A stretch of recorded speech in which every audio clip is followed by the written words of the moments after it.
This brief tutorial will show you how to add a parent email to a student profile on Raz-Kids.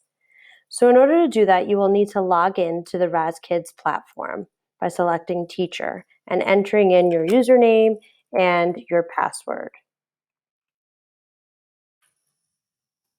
Once you log in, you will be brought into your main dashboard. You will want to head over to the left where it says My Classroom and click on Class Roster. The next page lists all the students in your classroom.